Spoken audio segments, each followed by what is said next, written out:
సుబ్బారెడ్డిపల్లి మండల కేంద్రంలో ఐకేపీ గ్రామ వివోఏల నిరసన నేటికి 11వ రోజుకు చేరింది. న్యాయమైన డిమాండ్లను పరిష్కరించాలని నిరసన వ్యక్తం చేస్తున్నారు. సుప్రీంకోర్టు నిబంధనల ప్రకారం పనికి తగ్గ కనీస వేతనం అమలు చేయాలని మే 18వ తారీఖు నుంచి వివోఏలు నిరసన కార్యక్రమం చేపట్టారు. ఏ గ్రామంలోనైనా వివోఏలు లేకుండా ఏ పనులు సక్రమంగా సాగవని, తెలంగాణ రాష్ట్రంలో 1 కోటి మంది మహిళలు కోటీశ్వరులు చేయడం లక్ష్యంగా పెట్టుకున్న ప్రభుత్వం కనీసం వేతనం ఇవ్వకుండా వారితో వెట్టి చాకిరీ చేయించుకుంటున్నారని ఆవేదన వ్యక్తం చేస్తున్నారు. మీ పేరేందమ్మా? అక్క ఆయన చాలా చాలా చెప్తుంది అక్క. మరి ఏంది మరి ఒకటే సైకిల్ చెప్తున్నారు.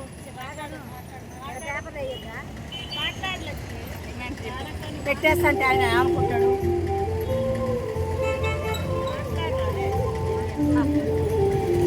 మాట్లాడు శ్రీలక్ష్మి, మాట్లాడాలా నువ్వు ఈరోజు మాట్లాడాలా?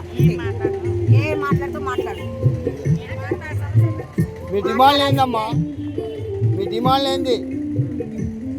మా డిమాండ్స్ అంటే గవర్నమెంట్ని కోరుకునేది ఏమనగా మా డిమాండ్స్ వివోఏలకి 26,000 వేతనం ఇవ్వాలని కోరుకుంటున్నాము. మరియు 58 వివోని సవరించాలని, ఉద్యోగ భద్రత కల్పించాలని గవర్నమెంట్ని కోరుకుంటున్నామండి. సమ్మె ఎన్ని రోజుల నుంచి చేస్తుంది?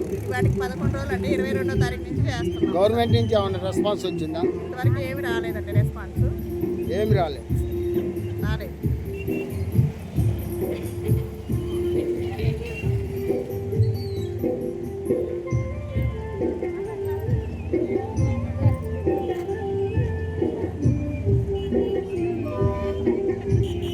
మా డిమాండ్స్ వచ్చండి అంటే నేను లోకల్ గ్రామ వివోఏగా పనిచేస్తున్నానండి. నా పేరు భారత్బాయ్ అండి.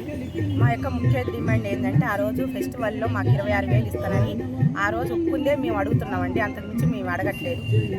మా డిమాండ్ ప్రకారం మేము ఒప్పుకుంది కనుక ఓకే చేస్తే మేము సమ్మెని చేర్పించుకోవడానికి సిద్ధంగా ఉన్నామండి.